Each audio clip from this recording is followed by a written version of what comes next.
Welcome back to JP's Budget Collecting and another episode of the Indie Show. Tonight we are talking Fables, and I have my usual Fables crew with me. We got Sharon and Rena. What is going on? Hi, how are you? How's it going, ladies? We are fabulous. How are you? No, I've been seeing lots of photos at Rena at book signings and all kinds of stuff lately, so I'm super busy. So congratulations for taking time for us little people. We appreciate it.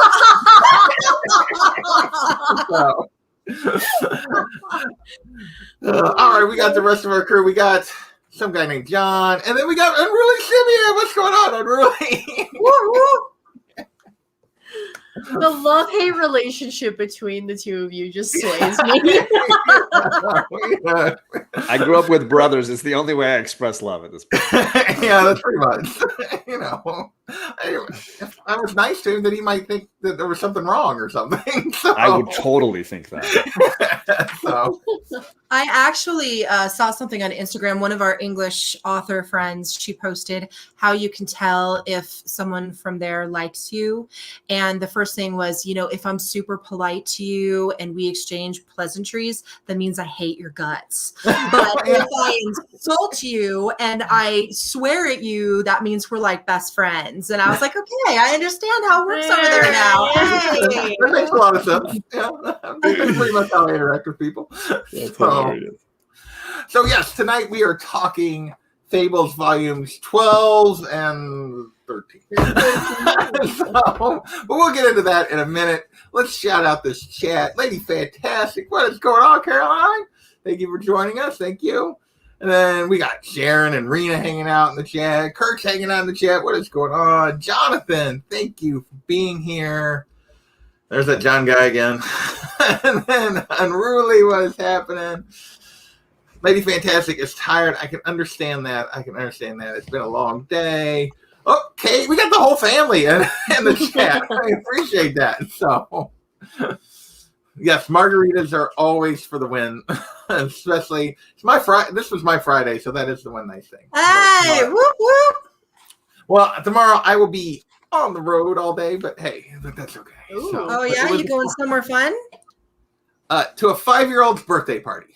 Aww, that doesn't sound fun. 5, so yes, I'm going to a 5-year-old's birthday party this weekend. So, all right. So let's talk Fables. What did you guys think, just in general of, well, let's start with Volume 12, and we'll get to Volume 13. Team Bigby, what did you guys think of Volume 12, The Dark Ages? We left off thinking, oh, happy ending, and John warned you, not really. Yeah. We should have listened to John. Somebody needs to screen grab that and play it on a loop for other people. I was not expecting it to go that sour that Oh fast. my god, like right in the beginning, you're like, wait, what? Yeah, like 12 was just kind of 12. I had a lot of mixed emotions. You're super sad, of course, because one of the big characters dies. And that was like, this year, so you don't have to like. This is yeah. So that was like a total bummer, but at the same time, you get introduced to this super intriguing new villain, and I really thought that the villain was interesting and cool and creepy. He grossed me out. Oh yeah, and really, really, really interesting in that aspect of it. So I was kind of mixed. How about you for 12? Yeah, no, I could have done without 12 as a whole. Oh, really? Even the bad guy? No, he grossed me out. I couldn't. Yeah, no. So, even though 13 has Jack in it, I liked 13 more than I liked 12. See, now we're totally. Anyway, is that possible? I don't know. Okay, well, I'm going to go next because I had not read this before. Before we go to the two people who are rereading, I have a love-hate relationship with 12. I think this is extremely well written. I think Mr. Dark is, as Sharon said, is an interesting and creepy villain. Blue was my favorite character. He had become my favorite character during the course of the series. And I'll get into that as we talk about like the story a little bit of why he was my favorite character. So that just like ripped me in pieces. But and we'll get into the details of that in a minute. But like I really actually, despite the fact that they did what they did to my favorite character, I really enjoyed this read. I thought it was a really well written, well told story, even if it pissed me off. So that's just where I'm coming from. I really will go to you. We'll save John for last because I don't know if he even remembers this volume because he's read so far ahead. But what do you think about volume 12? I love Blue too, and that was heart wrenching the first time I read it. But that's a decade ago now, I reckon. Yeah. I like this big bad coming up. I like how I don't like how we're left on a cliffhanger. And meanwhile, we got to jump to volume 13 and deal with a whole new big bad. Yeah. But buckle up, buttercups. The roller coaster's just starting. Oh, no. All right, John, what about you, man? What do you think of volume 12? Do you remember what happened in volume 12? You've read like 19 volumes since then. Yeah, I have since our last show. I've read the rest of the series. I couldn't stop. Read the whole thing, and I want to start by saying that rereading this in this fashion with the four of you is phenomenal, and being able to talk about it. And the first time I read this, it was a very solitary kind of thing. Just kind of read it on my own, and was so moved by it. And then other than my LCS owner who forced me to read it, was like, you have to read this. I didn't have anybody to talk about this. And then I met White Whale Comics, whose cat was named Bigby. And he was like, oh, this is amazing. You should totally. And then together we met Mark Buckingham at Baltimore, and he got original art from Mark Buckingham, the artist of the majority of Fables. Yeah, he got a drawing of Death from Sandman done by Mark Buckingham. Beautiful piece. Wow. Very cool. Yeah. And Mark is so nice. Like, nobody at his table. He's got original art, and he's got signings and things. And he was the nicest little British guy, just the sweetest thing. But to be able to go and read it and break it down with the four of you has been phenomenal. And I just couldn't stop. I just kept going. Yeah. So yes, I loved it. It's amazing. It's heartbreaking. And I'm going to reference over and over again all through the show so many other things I love, like Game of Thrones or Lost or any really epic, great story. Wait. Hang on a second. You like Lost?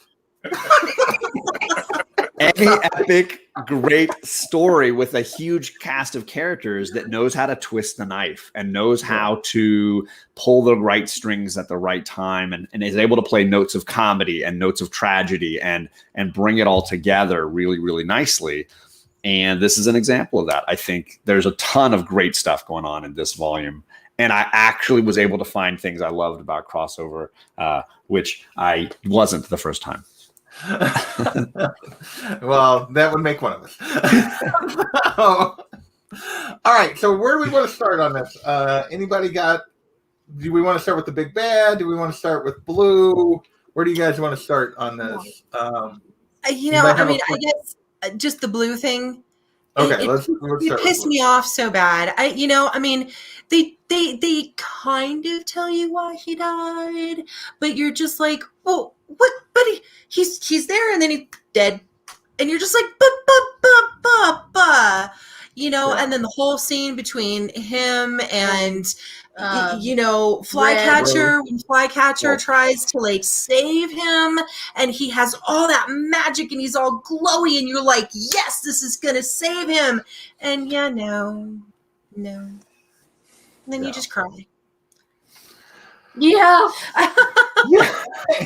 So Blue was my favorite character because he was, for the most part, the reluctant hero. And there's he could do all these and did all these amazing things if you go back a few volumes, like during the war and everything else. But yet he just wanted to be an ordinary guy, live an ordinary life. but he kept getting pulled into extraordinary. And, you know, he felt like after the war that he could just be normal again. And then to have it ripped away from him was just horrible. And, you know, I think I'm going to jump a little bit ahead to like when Pinocchio and Ambrose are talking about him at the end, and Pinocchio's talking about like trying to like bring him back, you know, and like that we need to go out and tell these grand stories about them. And it's literally the last thing that Blue would want. Like, and Ambrose has to reel him in because like they're his friends and they should know better. But even Pinocchio's like doesn't want to lose his friend, so he's like, if we tell all these grand stories, they'll remember him. He'll be back. And it's like that's not what he wants. Yeah. You know, and it's never what he wanted.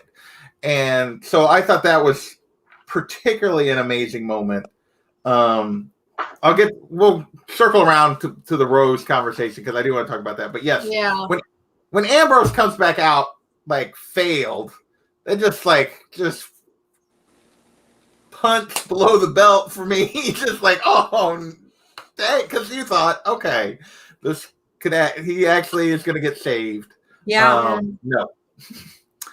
John, and let's start. We'll go to John this time. What do you think about the whole Blue, like everything that goes on there with Blue? I will say two things about the way they paced his death. Number one is when we finished 11. If you watch, Ruli and I had this grin on our face when you guys were saying, "Wow, that was really too easy. Nobody really died. Like they really conquered the empire, and it was no big deal." Because we were both like, I felt like it was too easy, that it was poor storytelling because it was too easy. It was like the slowest bullet waiting to hit. And that was Blue, knowing that Blue was the death that we couldn't see happening in issue of volume 11. And it hits so beautifully in this volume because of how measured it is. You see him in the hospital and he's like, oh, he doesn't seem like he's doing well. You see him lose his arm and you're like, oh, wow, that was pretty dramatic. And then you see him not getting better. And then he starts looking like a skeleton, like he just is wasting away. And like you're saying, these moments with Fly or with Rose, and they beautifully bleed out the cost of conquering the empire and in a powerful way. And I think it obviously it's called the Dark Ages, this volume. It's dark. Like I think the comment here is similar in Game of Thrones, which is it's easier to conquer than it is to lead, right? Than it is to rule. Yeah. And that's the truth. Conquering was just the first half. Like, how do you then move on to then cultivate and rule a place? And this is the cost of conquering, and we're just in that second phase now, and it's a lot more complicated. What about you, Unruly? What do you think about Blue's death and how it's handled in this? Of course, initially, the first time I read it, I was disappointed because I wanted the happy ending. This is Fables, after all. Aren't there usually happy endings? But not in the originals, if you know what I'm saying.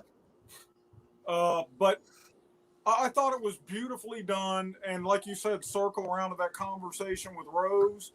But I do like that final panel where it shows his resting place overlooking the ball field. Like and I thought that was a perfect understated way to bring that to a close. Yeah, let me show that and I also think that's perfect for him because it's not that he didn't want to be remembered, but he would not be someone to stand for like a monument or anything like that. He wanted to be someplace where he was, oh, I removed Unruly. That's the wrong button. Sorry about that. But he just wanted to be by the field in a peaceful place. It's really all he'd ever wanted was peace. And he kept not finding it. So, and that's a lot of the conversation between Ambrose and Pinocchio is that maybe he's at peace now. Maybe we should let him be. And, and I thought that was a beautiful conversation, like after he's gone, between those two characters. Just And then the Rose conversation, I thought was amazing. Like, it was harsh. Yeah. Yes. It was, but it sort of needed to happen because She needed to hear that. has burned everybody. Like, she's just left a wake of destruction in her sort of own, because she hasn't like really cared about herself to a degree. I don't think. I think a lot of it is her own lack of self-esteem and everything else that's caused this. But she has left a wake of destruction about her sister, and basically anybody who's ever been close to her, tried to be close to her. And well, I mean, the fact that she gets married, and then she treats him like complete garbage, and she's just like, no, you're done. I divorce you. Flick. Yeah. I mean, she's a jerk. She's very selfish, and he calls her on it in a way that is just brilliant. Yeah, it's brilliantly done. Brutal. It's accurate. She can't, she knows it's all true. Yep. And as we can see, and the little bit we get in volume 13 is it just destroys her. To realize that, because she realizes the truth in what he's saying. And really, you commented on that before. What did you think about that whole scene with him and Rose? She's human. Yeah. She's wonderfully human, because she's one of my favorite characters. But, and I don't want to get too personal, but, I've hit rock bottom, and I've clawed my way back to the top. So I'm all about forgiveness and believing that people can change. I have to be. So, but that didn't bother me as much. And he was spitting truth at her, truth she needed to hear. Yeah. And I can't decide. I flip-flop back and forth except that it's too late, because I finally realized that I deserve better. Yeah, that was a great line. That was a great line. I don't know if that was just like a twist in the knife, 1/4 turn too far or not. But it was great. I love shit that challenges you emotionally, because most of the fiction I read I read a lot of history, a lot of biography, and a lot of science fiction. And science fiction writers really aren't known to get into this emotional shit. So that's where I get my faux emotions, is from the comics I read. Absolutely. Go ahead. And I will say, Blue is also the endless volunteer, the guy who will go first in everything. Yeah. Right. I mean, it's so funny because he's the reluctant, but he's willing. He knows he can do it.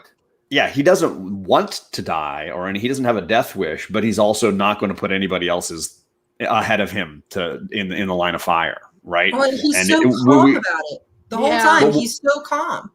Even when we saw him fleeing the Fable worlds, when we look back trades ago, when he was remembering what it was like to flee at the very end, he was expecting to die there, and to be able to be the last to escape crushed him, because he wanted to be at the front line for all those things, which is why Remembrance Day is so hard for him.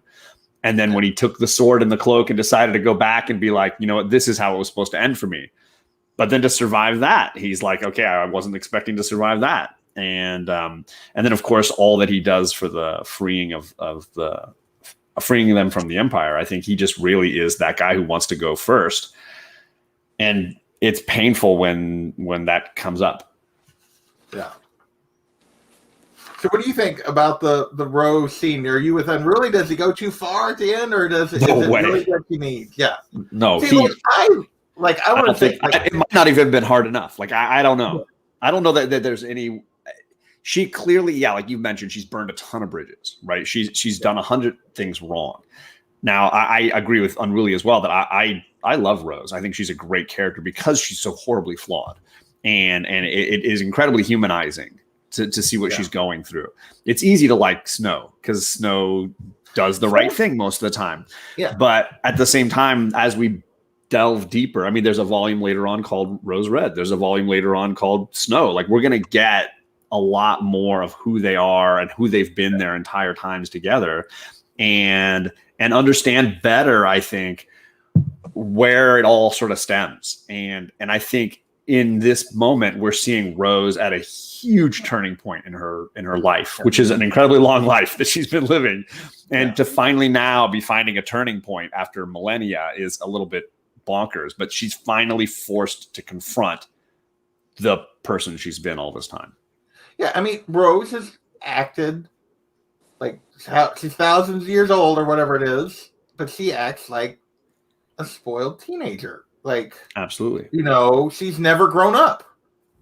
And you can go all the way back to Volume 1, and like when they're talking to them after Rose and Jack's little scheme falls apart, and they're like, and Snow and Bigby are referring to them as kids. Kids, think about, you're lucky to get away with this. Like, they're talking about them as if they're children because they're still behaving like children, like selfish, and hopefully we'll see where this goes. Hopefully this rebuke from Blue, which is harsh as it is, maybe makes her look in the mirror and grow up a little bit. We'll see. Ladies, what do you think about, you haven't talked too much about that scene. What do you think about the Rose and Blue scene? I kind of cheered when he said that, I thought he was spot on. And it seemed like he was almost kind of peaceful about it, when he made that realization, and he was just like, you know what, I'm too good for you, and he was right. He was too good for her. And her behavior later on doesn't do her any credit either. Laying around in bed, shirking her responsibilities, just being a jerk again, a jerk. And he hasn't come out of it. We'll see what happens. No, I mean, all the way through 13, she behaves poorly. So, it's a shame that, Colin is trying to talk to her and tell her that things are coming and that she needs to be responsible. And she's just like, meh.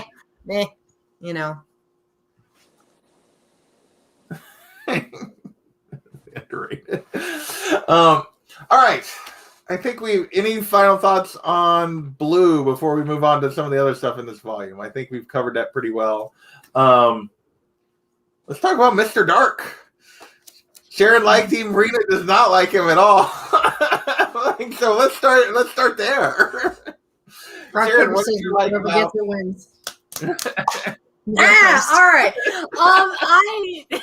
I did not like him at all. I thought he was like the character, like how he would talk to himself and kind of like construct things like through his dialogue, and like so interesting. I found that bit of it interesting, but just he creeped me out too much. I was like, no thanks. I don't need to watch you eat dead people's teeth. Like, I'm good. Like, I don't need that in my life. Just thinking about it, like skin crawling, like. Well, yeah, clearly, and it is interesting because you get from Geppetto. He's clearly like Geppetto argues like there were worse things than me. Like I was doing as much good as you claim I was doing bad, which every tyrant says that. But they did also release like a truly dark magical figure accidentally. And yeah, I think it's awesome creepy, but Rita thinks it's too much. So Sharon, what about you? You did not think it was too much. No, I mean, and we did kind of skim over the whole Geppetto thing, like the whole scene where he's walking through town. We'll circle back to that. And Pinocchio, but I mean, Geppetto's just like gone, but we'll get back to that later. But I thought that the moment when they crack open the sarcophagus or whatever it is that he was locked in, and then they're just frozen and you just watch them slowly decay. I thought that was magnificently creepy. The way that he is creating dialogue for them, and it's almost humorous. I thought that was brilliant. I am really looking forward to seeing more of what he can do. Initially when he was eating their teeth and you're just like, oh my God. But then you find out why he's doing it is just brilliant as well. I thought he was really well written, really super creepy. I think he's so much cooler of a storyline than the whole Geppetto thing, but that's just me. It's just me. I would have to agree that he's a much better villain because he, John, what do you think about Mr. Dark? He's freaking awesome. What are you talking about? I mean, I get what Rita's saying, and I there's definitely villains that might be just too much, that like, whoa, but he is the essence of darkness. Like he has to be the pinnacle of such a thing, right? And in that way, he can't be half measures. He's got to be full bore. I mean, he's the boogeyman. Like literally, like he is all your darkest nightmares come true, and that's the wonderful character. I love when he like rolls up to Fabletown in his little like buggy, and he's a little scarf. Yes, I love that. He's just so like wonderfully, bizarrely charismatic, and he's building this. He's got these huge plans of what he wants to do, and it's all just bizarrely, beautifully evil. I think he has this wonderful malicious quality that I think it bleeds into all the other things. I love how everybody starts feeling it across the like world of fables. Just his existence in their world is like, it changes things. And I think it continues through other volumes to have the same effect. He is like an epic stone dropped in the lake, and it's just everything reacts to the power of this godlike character. Yeah. And really, what do you think of? Go ahead. And talk about spoiled children. This guy is so powerful. He literally, never mind how long he's been trapped in that box, he has no conception of there being anything like real barriers in his path.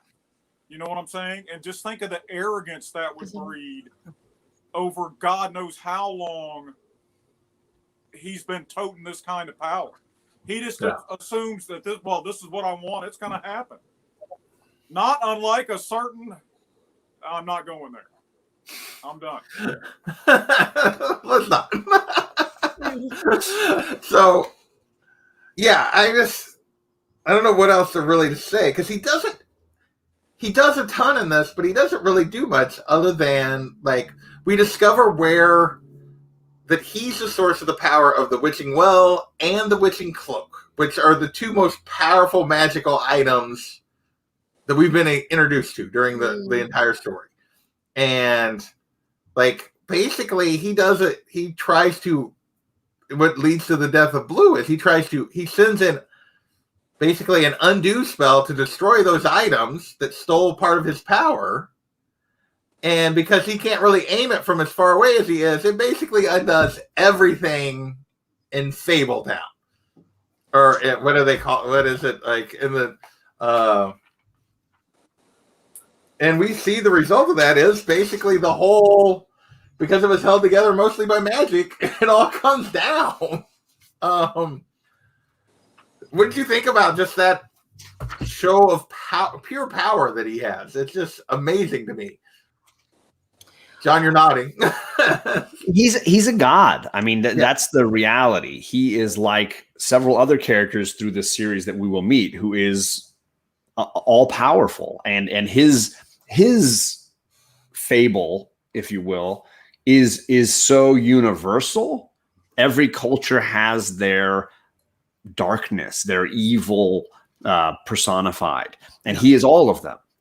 And that is a power well beyond any little fable character, and we can see that in mere moments from him waking up. And like Sharon mentioned, that bit when he just sort of strolls naked out of the box and then clothes appear, and he's like controlling everything around him and decaying them and finding skulls to munch on, and he's just like a king walking through his kingdom now. And it's like, I'm free to just be the malicious evil I've been waiting to be. Yeah. So anything else about Mr. Dark before we move on to our other volume? You got anybody want to add anything else about him? Oh, I was kind of surprised when he killed the seer. I mean, Oh. no hesitation, just dead. I was kind of blown away because I know that guy. He has been pivotal in so many scenes, and Fabletown has leaned on him so much. Bigby has needed him a bunch. Yeah, and he's gone. No more. K. His name is K. Right. Yeah. Right. Yeah. And let's not forget, they just whoops, we all got out of here and we got to the farm. We forgot poor K. Yeah. Right? Yeah. I mean, the whole scene where he's so overwhelmed by what he's seen from Geppetto. Hi, Harley. And it drives him so crazy, and then by doing them this huge favor, he ends up dying horribly. And you feel really bad for him. And that was another shocking moment for me. It's always kind of shocking for me when a big character or a pivotal character dies, and here you have two. Obviously he wasn't as pivotal as Blue, but he was still a big deal. So it really kind of makes me think, okay, well, apparently anybody is fair game at this point, so who else big could die?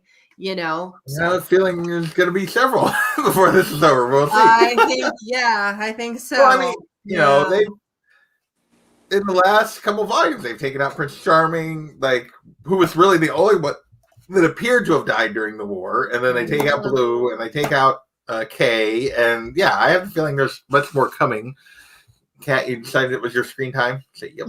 She's so gorgeous. So the other thing that happens here at the beginning is we get Geppetto in Fabletown before it comes tearing down. Yeah. And I'll be honest, they were nicer to him than I expected. And they were not nice to him at all. And he clearly hasn't been cowed by any of this.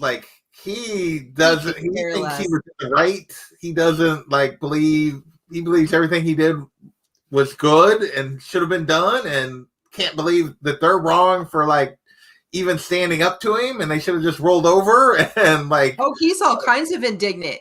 I mean, when people are being rude to him, he's just like, how dare you? So what? Yeah. I mean, people are rude to him. He wants them dead and kill that man. And it's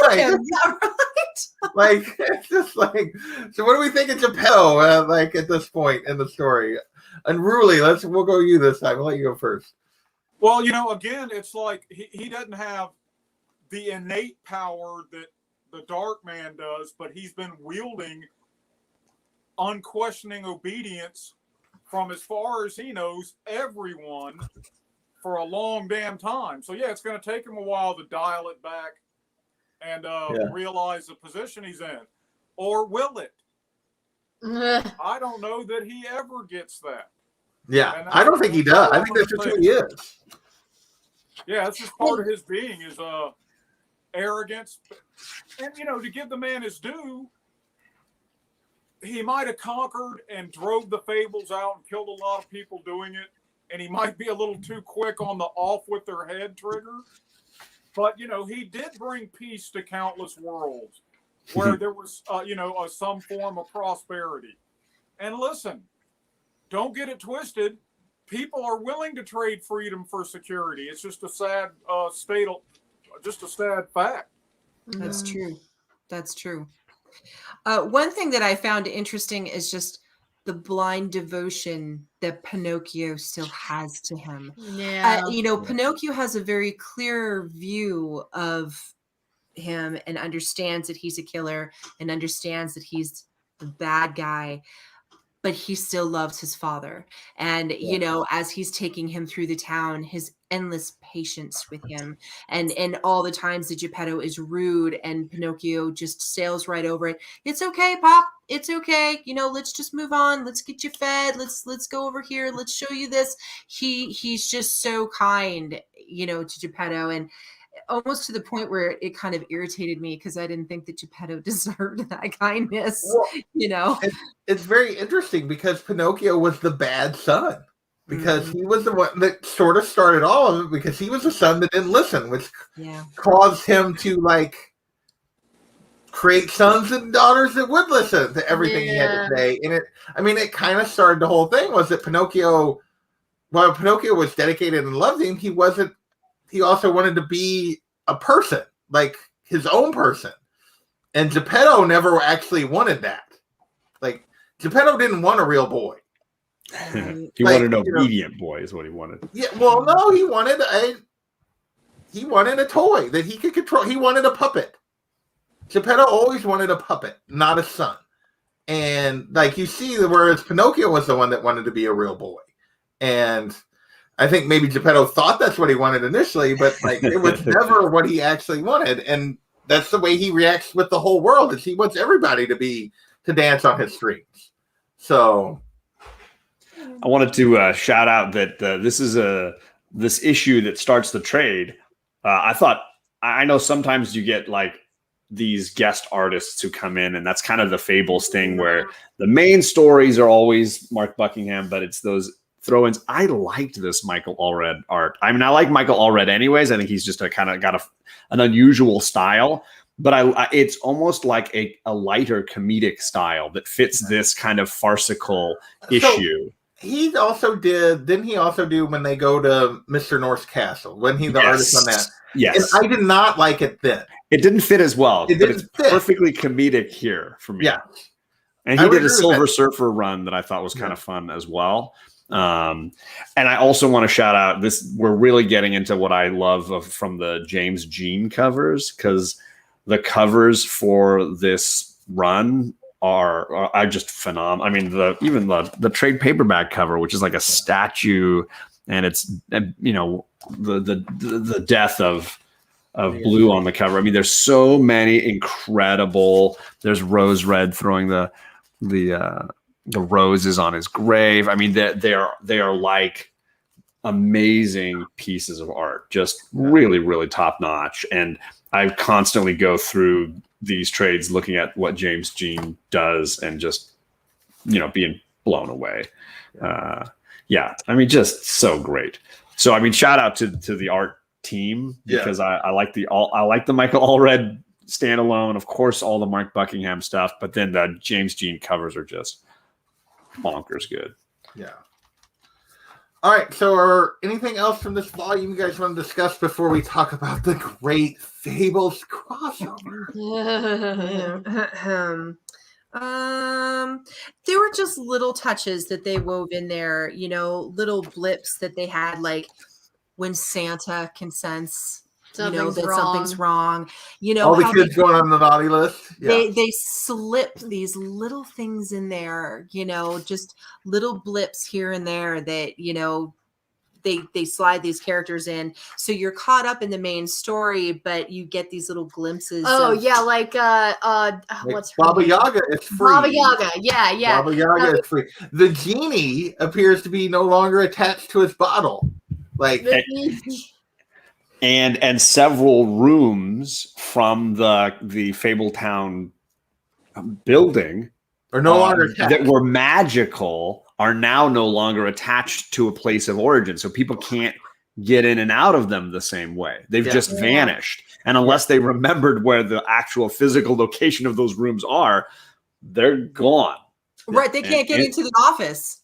Well, which is interesting, because if Baba Yaga or the genie are free, but they're not actually they're not on Earth. They're not in that property. They're certainly not in the rubble of Fabletown. They're in some other world, wherever those originally were from. So only the 13th floor knows for sure. Well, then you had the whole Mowgli thing at the end. We kind of skimmed over that with the robotic tiger. That was weird. I thought it was interesting that that Mowgli went back to his original world, right? Which was fine, but the whole the mechanical tiger and Bigby's siblings, and I just thought that was just a whole weird. That was just a strange throw-in, in my opinion. Again, yeah. It was a little too fabulous for you, was it? Well, not necessarily fabulous. I just felt like it didn't fit where they put it. Like I felt like it should have been like because timeline wise, it's happening before what or at the same time as what's happening with Blue. Right. And I thought it would have been better if they'd have just done it at the beginning, like they'd done like the Geppetto issue, then this, and then dealt with Mr. Dark or something. Because I just felt odd where it was shoved here. Like it was like we had this big thing happening, and then we're gonna have this aside, and then we're gonna go into this other aside, and it was just kind of frustrating to me. I was gonna say that's like the whole Fables shtick, though. I mean, it is the whole Fables shtick. Huge thing going on, and then all of a sudden it's like, oh, we're gonna go over here and talk about Bob, and Bob clips butterflies. Which is like all and, of 13, and you're just like, I don't give a crap about Bob. I want to go back to the main story. Well, my don't give a crap about is I love this. So good. All right. So are we anything else, Sharon, or are we ready for 13? No, I just wanted to mention it just because the mechanical tiger was kind of funky and kind of cool, and I enjoy Mowgli's little adventure. I enjoy Mowgli as a character. I just thought the overall character. I just thought it was kind of an odd placement for that particular story. And And I did think teaming him with Bigby's brothers was kind of like brothers and sisters or whatever was kind of just odd. It was just, but sure. It was kind of fun though how the kids were like, "Where'd our fish go?" And they're like, "Well, they weren't actually fish this whole time, guys." I do have one thing that I thought was in 13, but it's actually in this one. Is nobody going to mention the fact that all the animals buried Geppetto in a hole in the ground? Geppetto goes for a walk and the animals just bury him. So we don't know what the resolution of that yet. They try to kill him, but they can't. Given his magical protection, he's clearly not dead. He's just buried. So you just got like the lion in the box and the rabbits just all sitting over. Like, you think they're buried in deep enough? Like, what'd you say, Unruly? Start their own crazy religion. Well, that's in this when they start their own crazy religion. Okay. But yeah, they do just like. Geppetto goes off on his own without Pinocchio, and he does it.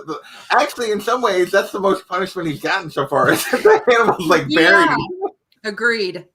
Yep. So, all right. So the Great Fables Crossover. Here's my thing that I felt about this whole thing was, like Jack's book wasn't selling well, so we had to put Bigby and Snow in. Well, it ran. Go ahead. Jack of Fables ran for 5 or 6 years anyway. Yeah. No, I know it did. Like, I told John when I was reading this, I sent him a message, and it literally said something along the lines, John, is it possible that I could throw a punch into a comic book and punch a character in the face? Because I can't stand Jack. Right there with you. Right there with you. Everything about him annoys the crap out of me. Same. And like everything he does, like we used to, so when I was in college, there was a guy that we knew that literally in every situation did the dumbest or worst thing possible. It was like we had this whole thing. It wasn't it wasn't WWJD, it was WWED. And I won't say any more about who the name was, but it started with me. It was like because that's the thing you don't want to do like right now, because it's like the most annoying, dumb thing possible. And that's not. It's just like Jack is hitting a little too close to home for your college days there. Well, no, I just have known people like him. I have known people like him that are just completely self-centered and like do just the dumbest things, and yet it always seems to work out for them. So yeah, that's the most frustrating part for me is all the crappy things he did throughout this entire story.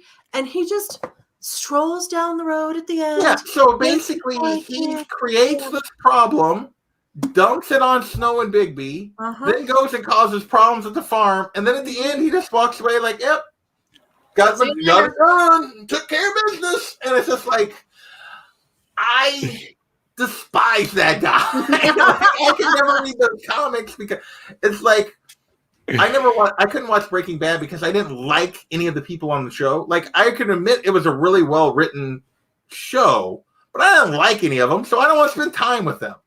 That's Jack. I don't like him. I don't want to spend time with him. Well, and here's that, you know, the little just stories so far, the little things that you have at the bottom. I'm sorry, Sharon. Go ahead. I'm sorry. No, go ahead. I went back and reread enough of Jack of Fables to make this relevant. He didn't start this situation that they're thrown into. The creator dude and his family, that was totally out of his. That is not his responsibility. But everything else you said is applicable without a doubt. But now, and you can hate on Jack all you like, but he's got balls. He throws down with Bigby. He gets his ass beat, but he ain't afraid of Bigby. And and he's got style. When he's got the money, Jack's got style. I appreciate that. But I just wanted to show y'all one thing. If you recall, when the new Jack Frost is looking, and he stumbles across this guy sitting in the desert with a sword through him. What was that? Yeah. Not only do you hate Jack, that's the original Jack, John, and Jack is just a clone of him. This guy's as big a douchebag. He's been wandering through the world, and he finally hooks back up with Jack. All right, let me just give you a real quick 2 or 3 minute detour. Through various adventures, Jack has wound up with a couple of the sisters from Crossover, and their job is to hunt down errant fables, right? Right. And they're in the employ of these normals, or what do they call them? Naturals? Literals. And so what the deal is, the creator is waking up. He's regaining consciousness because they keep him ignorant of the fact that, you know, he's the one that's written our universe into being. And but he's waking up. And so all of the magic in this portion of the world is slowly coalescing on Jack. He has become the center of all stories. So he's sitting in the canyon. Freaking this old man comes wandering up. He's got Excalibur on his back. He goes, "Finally, at long last, my quest is complete. I can make sure that Excalibur is safe." And he shoves it in Jack's chest. And Jack's like, "Holy shit, what's going on?" And that's when one of the literal sisters explains to him, you're coalescing around story. And that's when his long lost original John comes wandering up and explains to him what happened. In the original stories that the creator wrote, it was John. It was John and the Beanstalk. John the Giant Killer. These are way better stories already. And what happened was, John's ego just gets bigger and bigger. John gets killed by a giant and he goes to hell. Meanwhile, the creator is like, what was the name of that rogue I had in one of my stories a while back? Was it Jack? Was it John? Oh, I'm not going to go look it up. And he writes Jack, and Jack poofs into being. So meanwhile, John is just like Jack. He's a slick wheeler dealer down in hell. There's two of them? He talks one of the devil's demons. Let me go back up to earth, and I'll seduce and turn 1,000 women evil and send them down to you. So we've got two of these rogues wandering the earth, and what the deal is, Jack realizes when he finds out, the name switch for the creator, I'm nothing more than a living typo. And that's how Jack came into existence.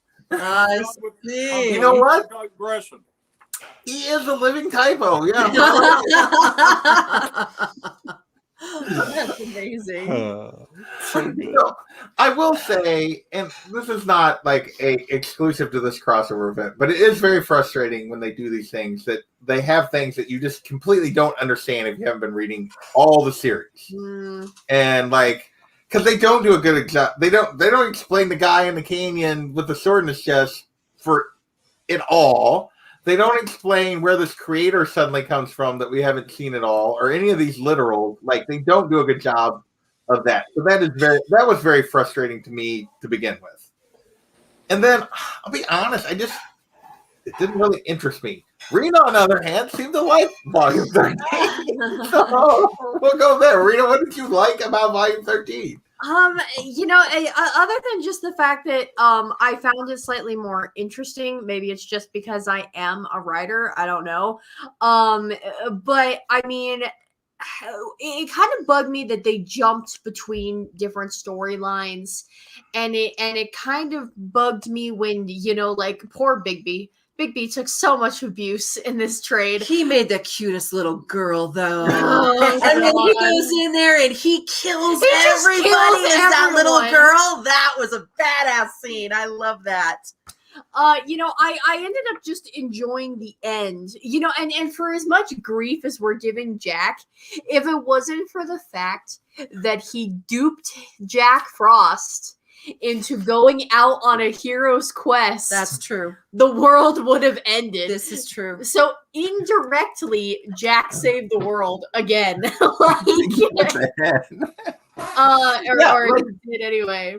Yeah, technically he did. Jack being an F up, like, actually saved the day, which is just even more frustrating. But I was able, and I know this was kind of the point, was that 12 was like dark times and dark. Oh, hello, there's a cat here now. Drive by.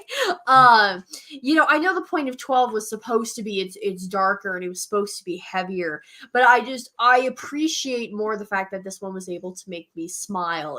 Like when Big Beast turned into the little girl and he's like, someone dies tonight, like. Yeah, he's more upset being a little girl than he is being a pink elephant. Yeah. So it's, I think, yeah. I don't. Go ahead, John. Go. Keep going, Rena, if you're not done. Sorry. I was just gonna say I enjoyed this one more just because I feel like there was more kind of like going on, and it wasn't like, and there was something resolved, at the end. It was just kind of like a one and done, but now we can get back to what's going on in mainstream. Well, what the hell was the point of the little blue cow guy? Okay, like, I think that was the point, was to just be like, the only thing that I enjoyed from the dumb little blue cow guy was when he was like, wait, I'm supposed to only be a 1-page deal. This is super awkward that now I'm on 2 pages, and then he leaves. That was funny, okay? But the rest of it, when he was like pretending to be Snoopy and he's like all annoyed at the pig and stuff, I'm just like, this is so pointless. I don't get it. He's Paul Bunyan's Blue Ox, babe. Yeah. And he's like the Walter Mitty. In every issue of Jack of Fables, when he's there, he has 2 or 3 panels or a half a page where he's daydreaming, I'm the fierce pirate so-and-so. And it's hilarious. It's a nice little running gag. I see. Okay. Nothing on earth is scarier than a 9-year-old girl. Have y'all not seen The Ring?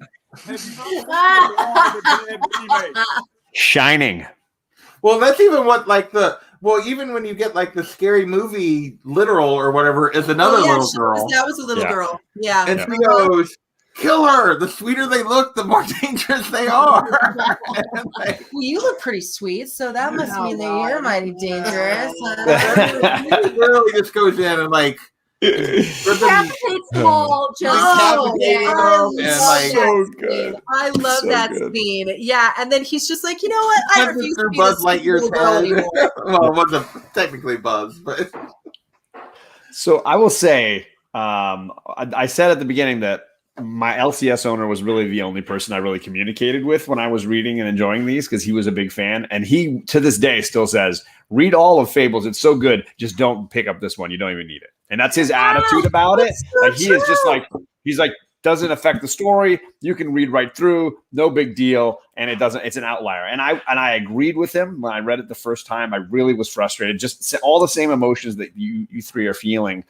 The second read through, I liked it a little bit more, and now this was probably my favorite read of it. And I had waited. I mean, it was the only one I had only read twice, and so this was the third time reading it. And I totally agree about Jack. But what I will also say is the fact that you loathe him this much is clear sign of quality writing. Like, they wrote a character that you relate to so much that you're like, it's just like relating to a character that you fall in love with, or relating to a character that is like super charismatic.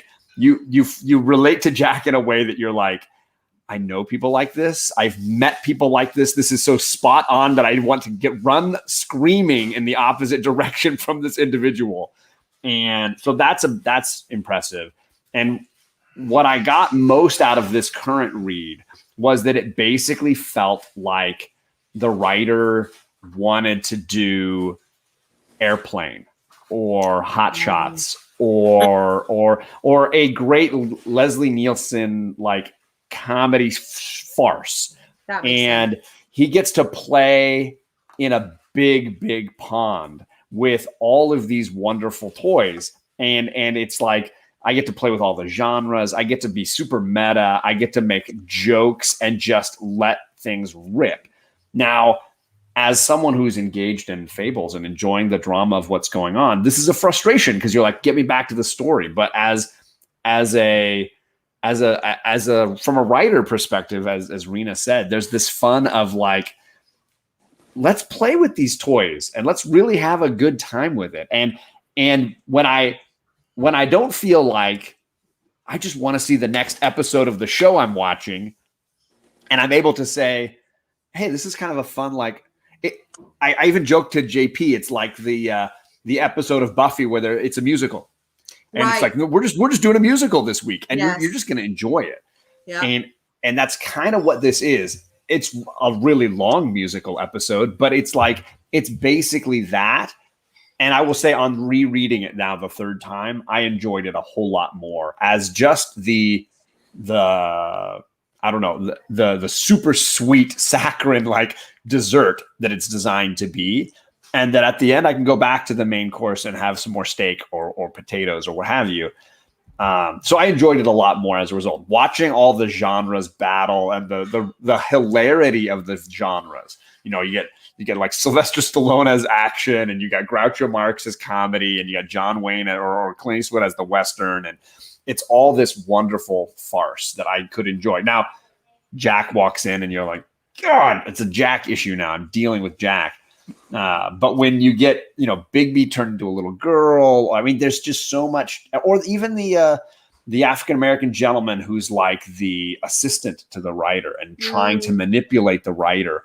What a wonderful concoction I thought he was on this read.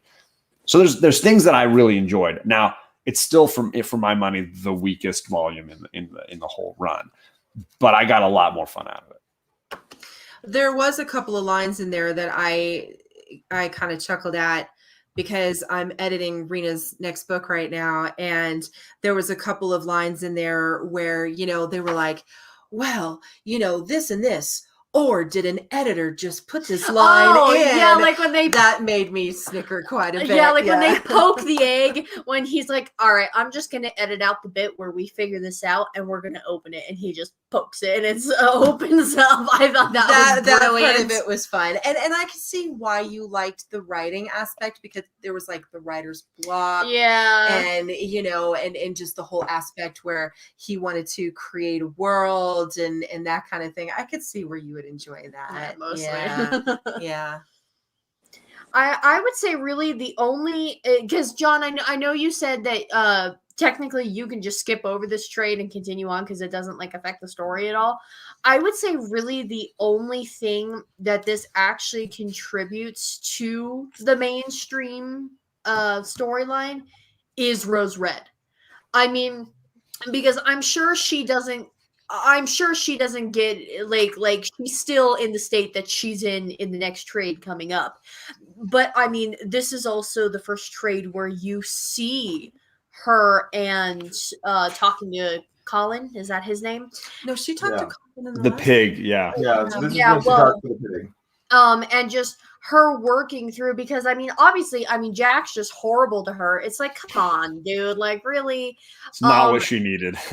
No. And to a certain degree, he's like pushing the boundary of, because she tells him no multiple times. I really I mean- think there was kind of borderline rape kind That's of what I'm situation saying. Like, where- Yeah. borderline. There, that first scene, he borderline rapes her. Like, yeah. and like, because she's consistently going, no, go away, and he just keeps going. Yeah. And like, now obviously by I the get end the of it, impression like, that maybe she kind of snaps a little bit there because she Yeah. starts to imagine that he's blue. Yeah. You know, and Yeah. there's that It's- super awkward. I mean, that scene whole thing, that with whole Peter and sequence, stuff. and I think maybe that turned me off as much as anything to this volume, is because that whole sequence is just sleazy on a level that, like, Yeah. even for Yeah. Jack is like Yeah. sleazier than I necessarily expected. Right. Like, Yeah. and I realize he's scum, but like, it's just like, I don't know. To me, that whole sequence really bothered me. I will Yeah. also say, It only contributes to her self-loathing even more. Yeah. Because you get the impression that after he goes in the first time, she consents to it for a little while, but then Yeah. like, but then by the time the farm is starting to like fall apart and they move to like Wolf Manor and stuff like that, She's she- still pushing it. and you know? but at that point she's like, no, leave me alone. But you kind of get the impression there was a period there where she was just like, fine, you know, I deserve Yeah. nothing less. You Well, know, she does. At one point, she says, "You're all I deserve." yeah. and I think it's, I mean, I also think that on this reread, it was frustrating the first time watching Rose Red's spiral, because and that's, which is another element of maybe frustration in this novel, is that you're like, her character arc is so depressing, and Jack is so horrible, and this is such a tangent from where we wanted the story to be going. Those things are very frustrating as from a reader on the first time, especially. But I was really blown away on this read with how deftly they handle mental illness and depression in this, and in spiraling from the last trade into this one, and then into the next one, which I believe the next one's Rose Red, if I'm not mistaken. I don't remember. And you really get a powerful look at the cycle of self-hatred and guilt and depression that Rose is going through, and it's incredibly impactful just to be able to have that represented so significantly in the story, because yet again, they're not just rushing through something and saying, "Oh, it's no big deal. She's better now. She found a new boyfriend and she's happy again." It's like, no, she's got to earn that. She's got to go through it. Yeah. The other thing that I think happened, well, Unruly, do you have anything about that you want to say before we move along? Oh no, children! I'm not touching that with a 10-foot pole. The other thing that does happen, I feel like it's probably going to have impact on the story, is we do get what we mentioned earlier, the founding of a new religion by the farm animals. Yeah. In Blue we worship. I don't know what they're calling this, which again to me goes back to like, none of these people actually knew Blue. Like, Yeah. these people that are worshiping him, and like, he's gonna come back and rule, and we're gonna be like, that is literally the opposite of the character. Like, he would have nothing to do with that. And now, like, if it was forced upon him, would he do it? Like, yes, because that's who he is. But would he choose to do that? Under zero circumstances. And like, would he want to be worshipped by anyone? No. Like, but yet, they have decided that Blue is their savior. What did you think about the founding of I don't even know what they call if they have a name for it yet. The blue something. Wasn't it Stinky who started it? Yeah, the bad Brock Blueheart. Brock Oh, Blueheart. my Brock bad. Blueheart is My his name. bad. My No bad. longer Come on. Stinky. Yes. Yeah. Well, and I mean, it was kind of interesting, though, how like his eyes turned blue, and they were talking about, how all of a sudden he had some kind of power there. I thought that was interesting. But, and they're all so dumb because then they of course mistake Jack to be the reincarnation of Blue. And I struggled with that whole part a great deal. I did enjoy the whole Jack Frost storyline. I appreciated the Jack storyline all the way up until his last panel where you see him just like, hey, ladies, and he's walking off with the troop of girls. I'm like, gosh, darn it.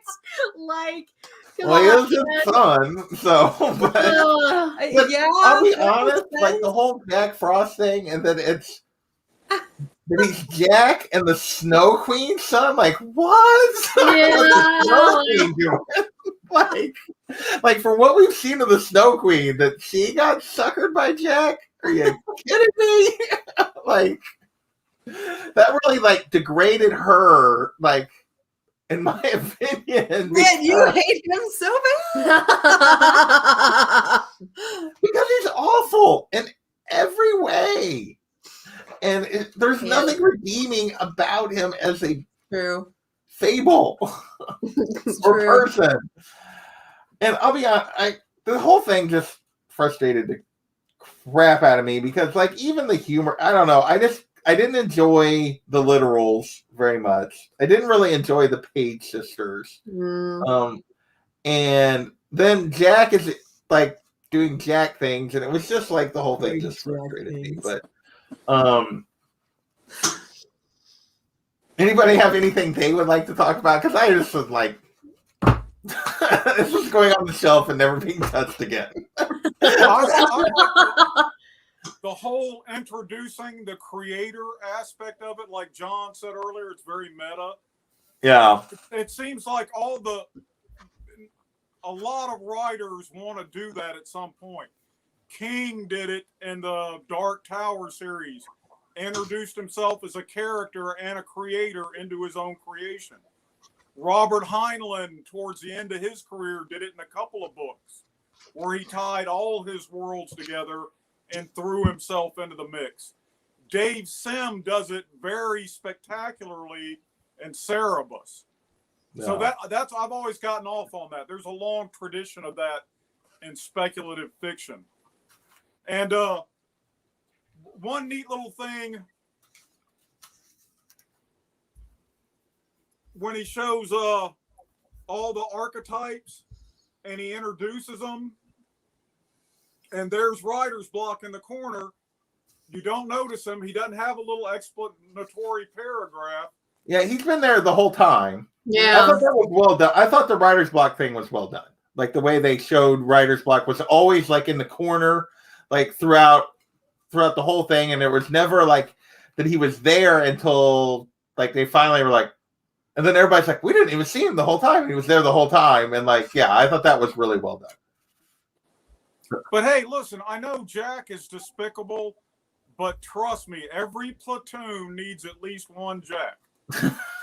I mean, is that not a face to punch? It's just a face to punch. I like how he teaches the kids how to play poker. I'm like, really? Come on, man. I mean, you just want to keep the innocent the little baby kids all little and innocent. Every kid needs an uncle that teaches them things before they should be taught them. That's the rule. Oh boy. But that not him. So.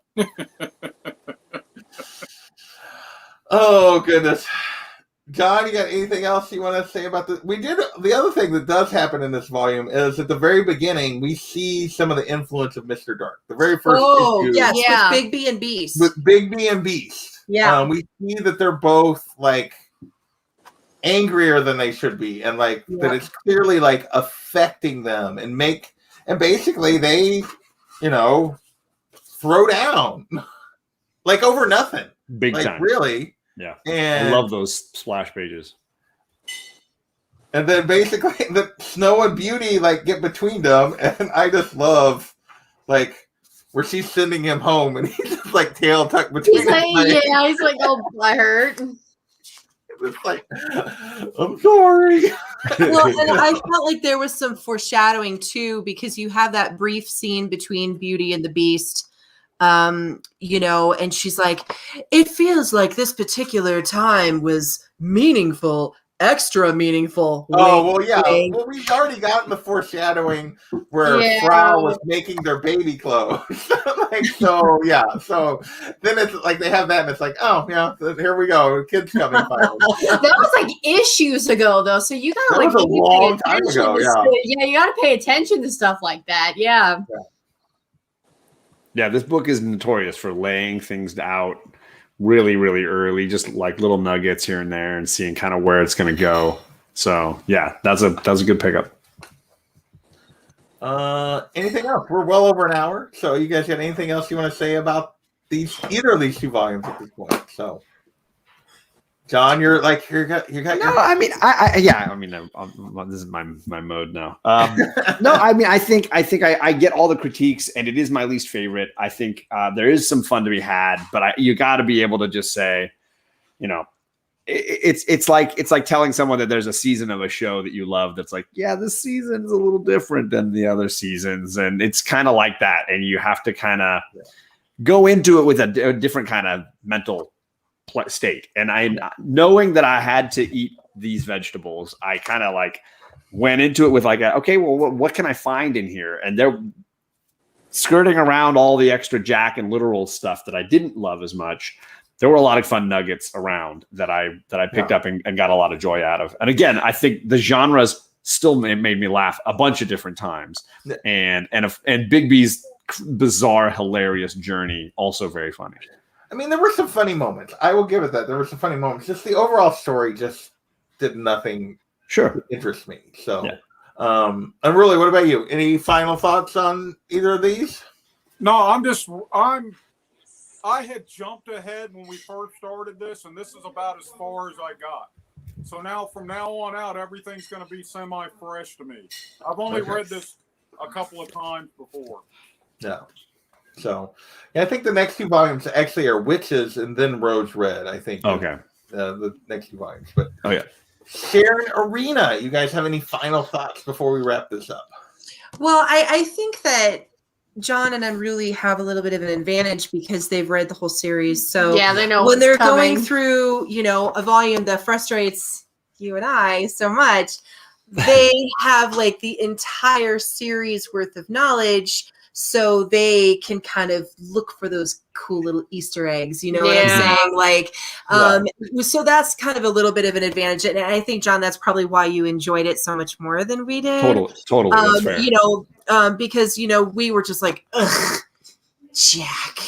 You know, whereas you were like, oh, yeah, you know, I remember in issue 37, this is going to happen and this relates to that. So, you know, I have an appreciation for why you can say that you didn't hate this, you know. Sure. And there were definitely positive aspects. Any time that you get to see Bigby kick butt, whether he's a wolf, a little girl, or himself, I enjoy the heck out of that. So, I mean, 13 wasn't a complete wash for me, you know, just because I love Bigby that much, and anything. I'm just like, okay. Yeah, like. What about you, Rena? Final thoughts on this? Like I had said in the beginning, I could have done without 12. You know, I do think that 13 was a little misplaced, but I could have, and I'm butthurt that Jack was back, but I could appreciate 13 and kind of just the side storyline that they put into it while still dropping like little things here and there that are still relevant to the main story. But the Right. boogeyman is coming for you. No thanks, I'm The good. boogeyman. Don't worry. Well, I have the feeling you're going to get a lot more of Mr. Dark coming Yes. up. I know.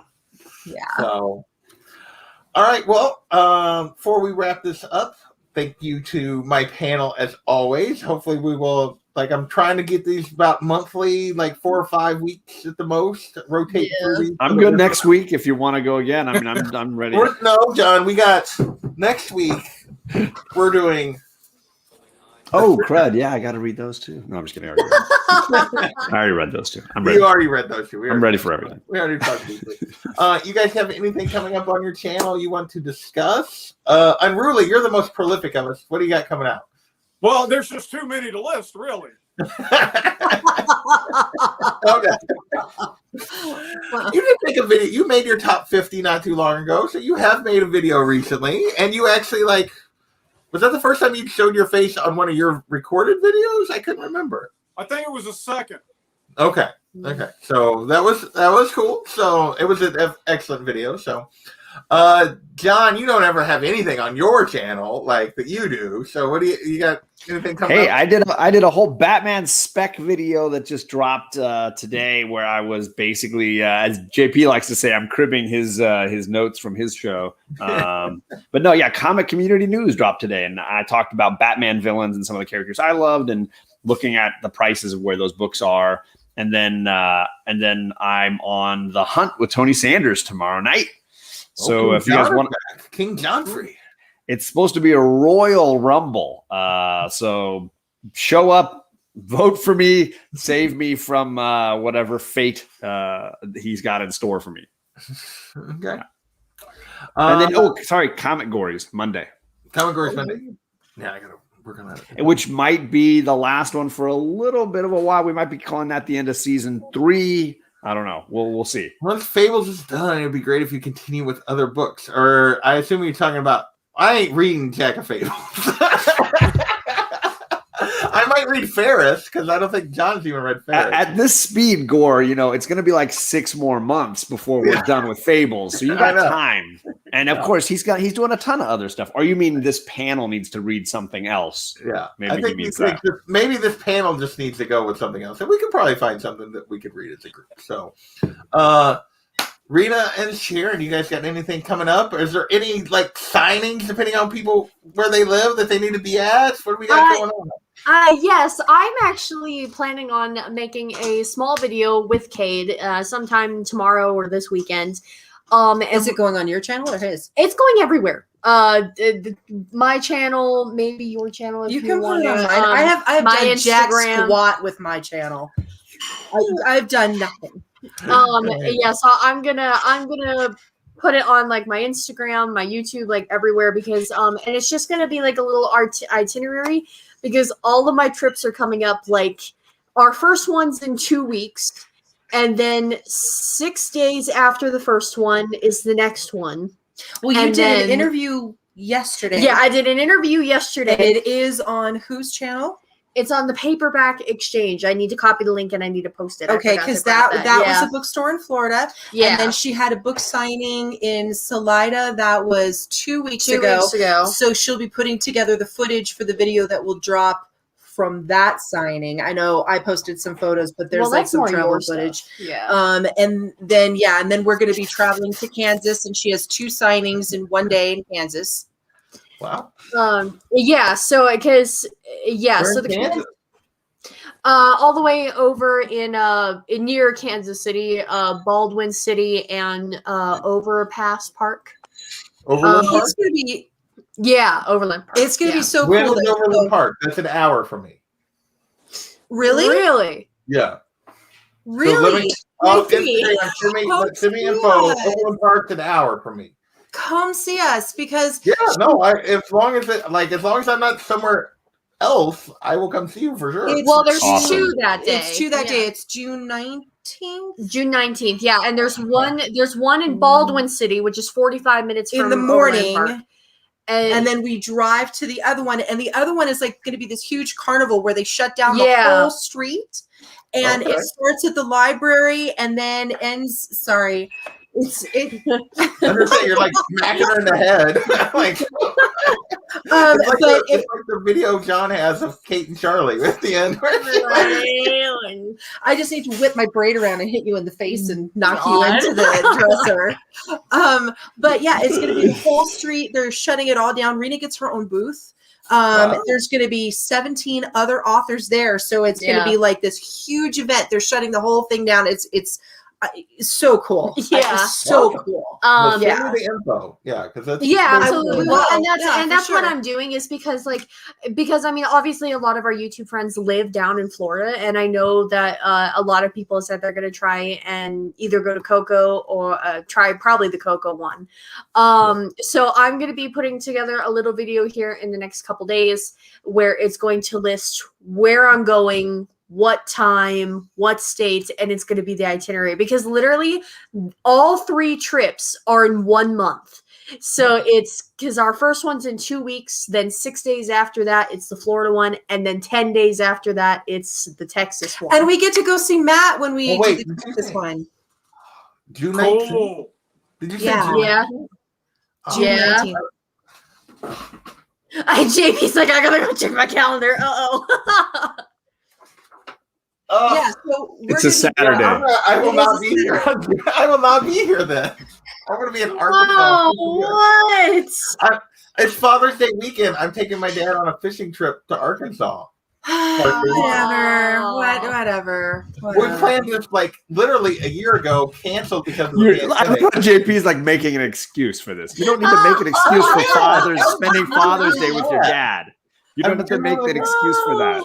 How dare you? How dare you want to spend time with your dad? I need a clone. Anyway, it's going to be great. It's going to be an epic summer. She's going to be busy. Blah, blah, blah. Enough about us. Okay. So I got Look Back should be uploading right now for Saturday because I'm not going to be around. There will be no Sunday stuff this weekend, but I'll be back on John's channel on Monday for Comigories. And then next week, we are talking Ascender Volumes 2 and 3, which when I finished it the other day, I sent the group, like, let's go live now, because I want to talk. So excited to talk about that. And then I think after that, the next one's going to be Invincible, I believe. It's the next one on the schedule. So I want to thank everybody that hangs out with us. Hey, Warlord, you're coming just as we wrap it up, but thank you for stopping by. Well, just my Sunday stuff because I'm not going to be here. But but I will be back next week. I'm not skipping a indie show, at least not right now, I hope. So Gorge threatened me with lawsuits if I miss indie shows. So all right, gang. Thanks everybody for hanging out, and we will catch you next time.